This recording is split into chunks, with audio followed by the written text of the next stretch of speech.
Gareth van Onselen is the chief executive of Victory Research and a man whose reputation goes all around the world now, given the accurate forecasting that was achieved ahead of the 1994 elections. Pollsters elsewhere in the world are finding it very difficult to make anything vaguely close to the truth. But here in South Africa, Gareth and some of his counterparts were incredibly close to a rather surprising result to many people. Gareth, good talking with you. This is your game, polls. Well, it is one of your games, but I suppose the one you focus on now as the CEO of Victory Research. We've seen some really strong numbers issued by the Democratic Alliance about the Democratic Alliance heading into next year's election. How much credence can we put on them? So I think you can put a lot of credence on the actual numbers. The DA's polling operation is one of, if not the strongest in the country. But as ever with numbers, you do need some context to understand them properly, of which I would say a few things are important. First of all, there's most likely been a change in the ballot question. So up to the national elections and probably for a year or so after them, most of the polls asked a national ballot question. If there was a national election tomorrow, who would you vote for? But given that the next elections are local government elections, there's probably been a change.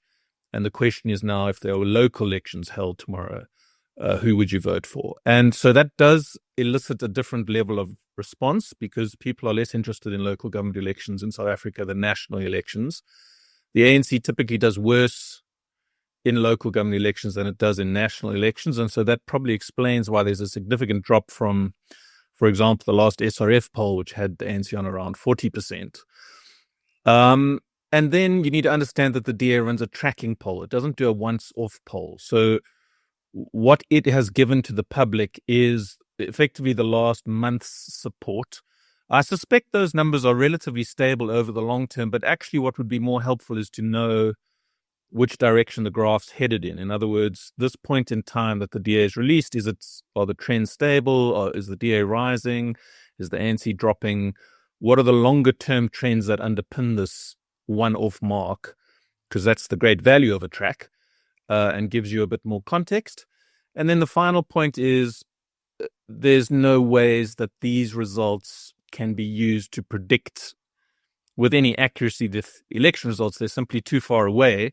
But they are important in terms of, understanding the market as it stands, and that will have consequences for the future. So, as long as you read these numbers within the proper context and within the proper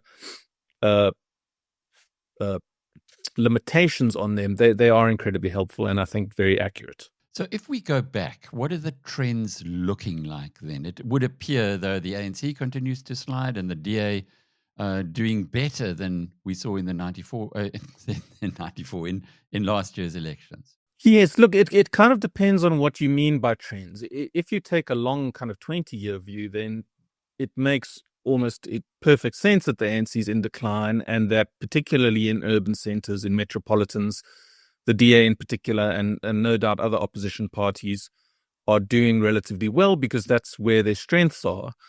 The ANC's decline was slow for the first 10 years, then it picked up pace, and it seems to be, all things being relative, collapsing now. And it's going to be most hurt by the local government elections, which is its worst platform to perform on. In the other direction, it is the best platform for opposition voters. They turn out disproportionately high compared to ANC voters, and so opposition parties tend to do disproportionately well. And these are numbers concern opposition strongholds, urban centers, and key metropolitans where the opposition is at its strongest. So it all kind of makes sense in a big picture view. The only outstanding thing is perhaps the extent of the ANC's decline. Down to 30% is dramatic and makes it very difficult for it to recover, even up to 40%, I would say, in the next year or so. And it puts certain governments on the table or within the reach of the DA as a standalone government, which is what it's always wanted. avoiding coalitions or at least keeping them as small as possible. So those seem to be the kind of things that we're going to have to look out for if these polls are any indication of what's ahead. We had a wonderful piece on Biz News Premium today by John Mattison, where he took each of the polls and then unpacked the point that you make now, that in most of the metros, it would be possible and probable, actually, for the DA to take control of those metros. Perhaps we could work through them, starting off in Tshwane, in Pretoria, where they've got a very strong candidate, the former mayor. Is the number there looking as though the DA could, in fact, get to 50% or very close to it, and then along with Freedom Front, take control of that metro? Well, Tshwane's always, of the three Joburg metros, Tshwane's always been the area where the DA's performed best. Joburg's the metro where the DA's always had the most potential and failed to capitalize on it, and Ekurhuleni's always been a third place kind of runner-up. So it makes sense that that's the metro in which its support is highest. That's in line with historical trends. We are quite far out from an election. And so, the DA's support, much like the ANC's, goes down between elections, tends to go up between elections. So it'll probably lose some of that rather than gain it. And to get to 50%, I would say is an outside chance at the moment, but a possible one. You need a whole lot of things to go right. But certainly, I would think 40% would be a minimum for them now in that metro. As like, both the biggest parties in South Africa, the ANC on the one hand, and its universe, which is defined by breakaways like MK and EFF, and the DA and its kind of opposition universe, which is defined by breakaways like Action SA and Rise Mzansi and parties like that, are spending a disproportionate amount of time having to fend off people in their own pool, trying to eat their own votes, rather than to consolidate votes from the other side. And that's going to be the greatest challenge in local government elections, because there's just so many fights. It boils down to such a small level, so many different metros, so many areas in which one party is stronger than it is in other areas and puts more resources into them. I think it's going to be a real difficult bun fight. And for the DA to be able to maintain focus and control on so many battlefronts in order to get to 50% is a very hard ask. But Tshwane, if they are somewhere that they are likely to do it, it's Tshwane. You're also, apart from being a pollster, you're a very respected political commentator. And I've got to ask you, given your history or recent history where you waved the flag about Action SA and suggested that they were a party that was vulnerable, the fact that they've been running that metro now, would that be a good or a bad thing for their chances? Well, it's the Action South Africa's problems is much bigger than it's got a strategic problem. The party doesn't have a strategist. I mean, it has one on paper, Michael Beaumont, but he's not actually a party strategist. He's an operative. And his history in politics was running operations for the DA, making sure that their ward tables out in an event and how to canvass people and stuff. And I'm sure he's very good at that. But strategically, Action South Africa is got a real problem. I mean, what it's trying to do is basically sell Pepsi to Coke drinkers and tell them that Coke is shit. And that's a metaphor for good governance. It's trying to say, we are the real experts at good governance, and the DA is rubbish and bad and actually damaged Tshwane. And it's just not a credible message. It needs to differentiate itself from the DA in other fundamental ways in order for people to go, look, if our decision we need to make as an opposition voter is whether to vote for good governance or not, it doesn't matter what ASA's record is. A, it's too short to take seriously, and B, it's just not as impressive as the DA's. And if that's the choice you're asking us to make, good governance, we're going to go with the DA every time. It's also undermined fundamentally by the fact that the vast majority of senior people in Action SA are from the DA, and almost all of its propaganda that it's putting out about its delivery record is based on the DA performance of its members in, Nelson Mandela Bay for Athol Trollip or Rishaba when he was the DA mayor. And so you're kind of half the time telling people that the DA really did great, we're trying to claim credit for it. It's just, it's a problem the DA's had their whole life. That you can't. It's very difficult to tell Black South Africans that the ANC is racist, even if you can make a factual case that it has racial laws, that it often has members that are racially prejudiced, that it seems to have a disregard for minorities.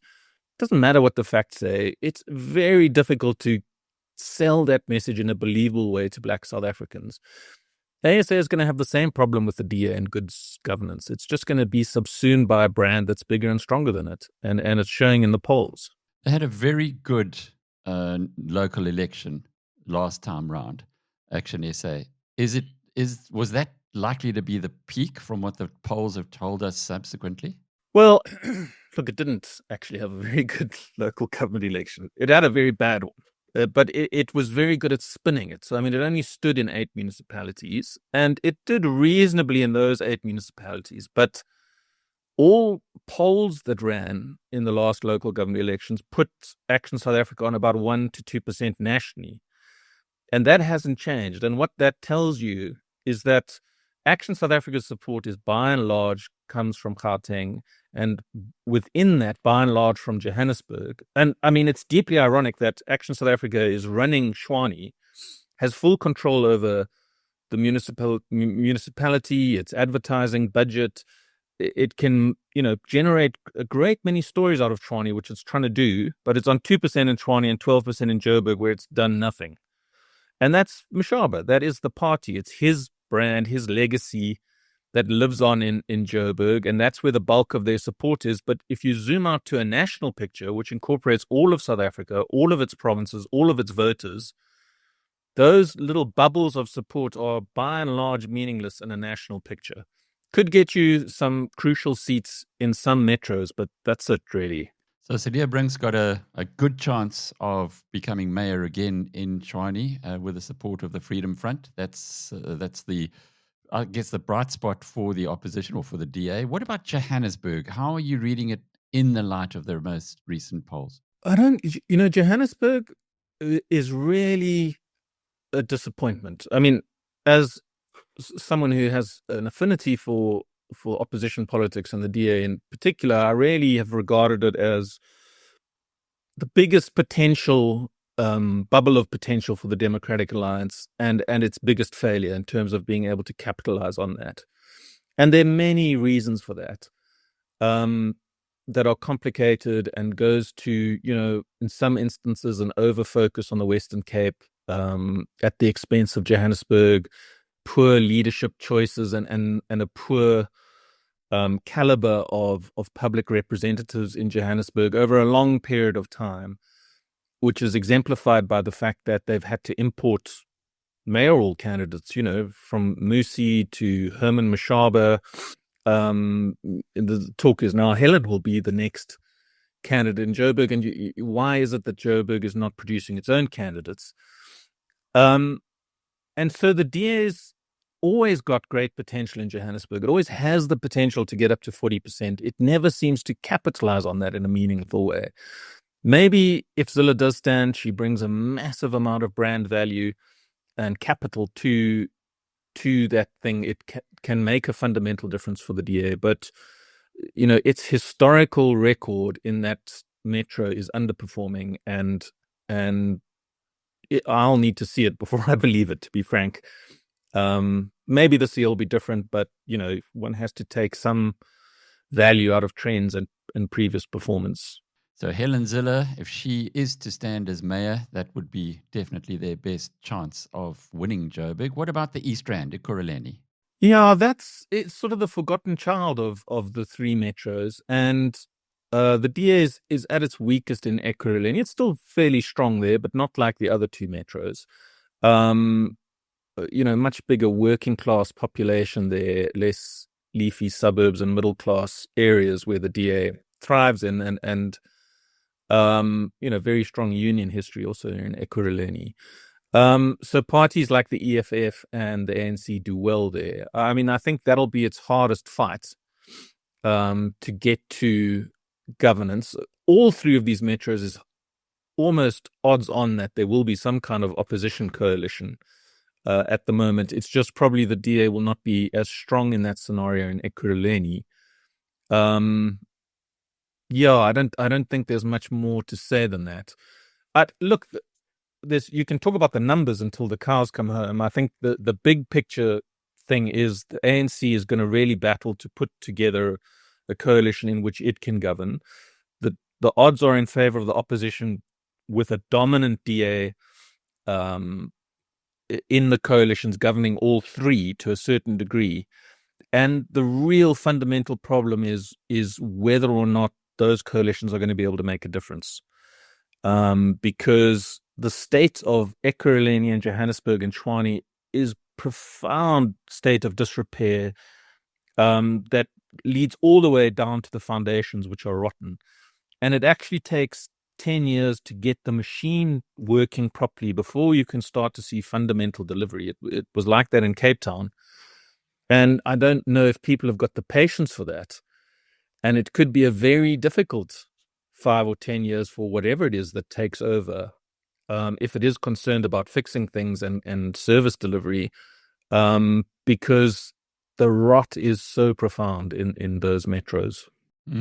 You mentioned Cape Town. How solid is the DA there? They, by their own polling, appear to be very comfortable. Yeah, they look very solid in Cape Town, which obviously is a very large urban population and a much smaller rural population than the province as a whole. The PA is on around 10% there, which will be a concern to the DA, and I suspect it's much stronger in certain rural municipalities outside of Cape Town. But, 60% is a very comfortable margin. It's difficult to read that PA vote at the moment, given the kind of turmoil the party's in. I would suspect there is some fluidity in the PA's vote, given what's happened with Gayton McKenzie and Kenny Kuneni. I'd need to see a couple more polls before you had a more stable read of where they're at. But I do think the PA has potential to grow. Maybe not enough to win Cape Town or stop the DA getting a majority in Cape Town, but certainly to become a far bigger presence in the province as a whole, in other municipalities.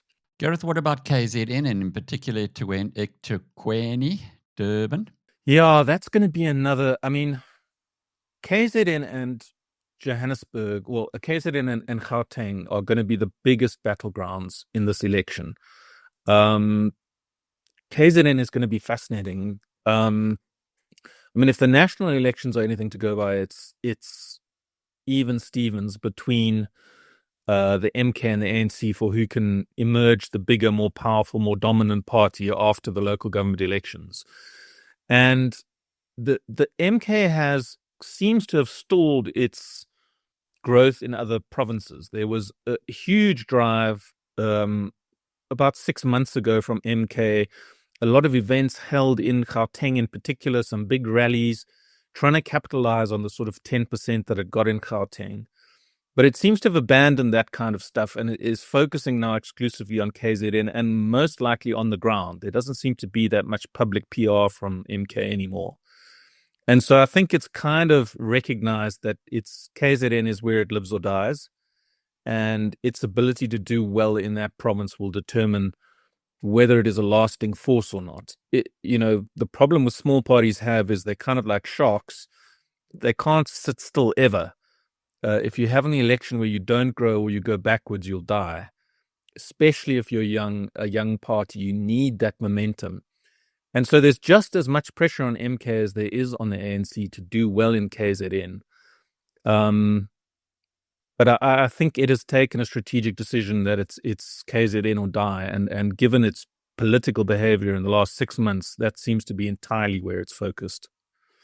And it's got good prospects. I mean, I'm sure it can win a huge number of municipalities. I'm sure it can eat big inroads in Ekurhuleni. What the lay of the land will look like afterwards is we need to be closer to the election to tell that.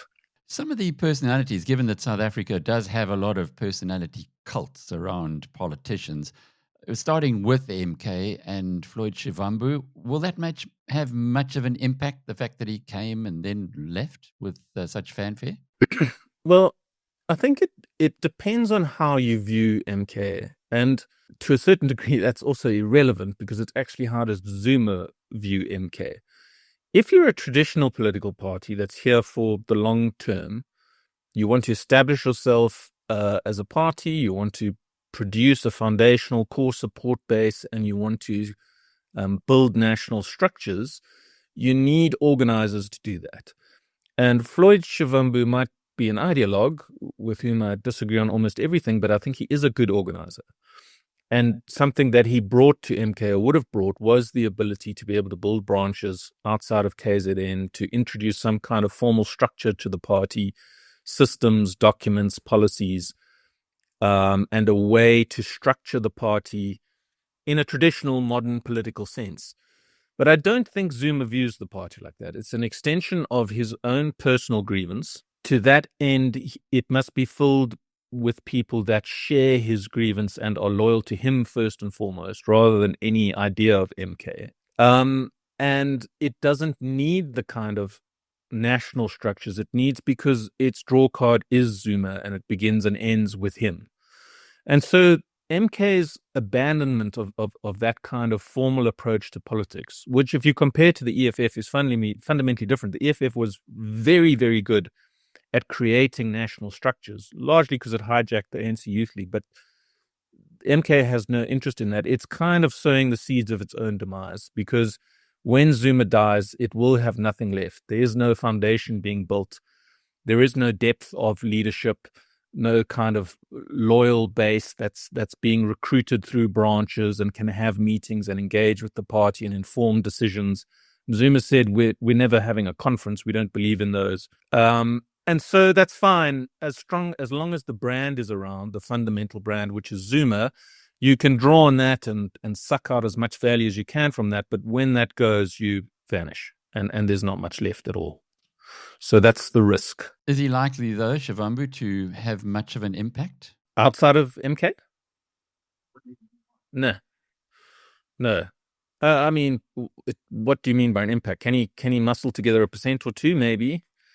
You need a lot of money, but he has something, a very small, limited brand. The problem all these radical parties have, the EFF and MK, is that they are basically saying we're alternate versions of the ANC. And it's worked to a certain degree. I mean, Malema's built up a party based on personal grievance, his initial fight and expulsion under Zuma, and the kind of pseudo argument that the ANC's abandoned the revolution and he's the new flag bearer of revolutionary truth. MK is built around Zuma and his grievance with Ramaphosa and his own expulsion from the party. Floyd is built of his expulsion from the ANC, from the EFF, and from MK. A triple kind of grievance. Grievance politics works. There is a small market for it. You need to be a kind of significant brand. But it doesn't last. People get over their grievances and then they ask, well, what now? I mean, it might take 5 or 10 years. And maybe it's close enough to the election for Shivambu to squeeze something out of his circumstances. But these are diminishing returns. And unless you have something other than a personal gripe to offer. Sorry, I'm kind of rambling here. But I mean, if you look at the EFF, the EFF, when it was founded, had no shortage of national issues. Marikana was all over the place. It was, let's nationalize the mines. It had 7 cardinal pillars. It had endless campaigns. It was going to click stores and rubbishing them. And, the EFF has not had a national campaign that I can name for 6 months. And it's basically because Malema lost his lieutenant and chief organizer. He kind of just likes pontificating about politics at press conferences afterwards. He doesn't actually drive issues. There is no distinguishing issue and hasn't been for 6 months that you associate with the EFF. If anyone asks you why you're voting for the EFF now, it's Malema or nothing. It doesn't stand for anything. It's not on top of any issues. It's lost its ability to get into court with Mpofu also leaving. All its court cases have evaporated, even if they were mad. But at least it seemed to be fighting for something. And it's just an empty shell of an organization now. And I think it's going to get decimated in these local government elections unless it finds something to take up on behalf of the people, whatever that is. Gareth, fascinating discussion. Thank you.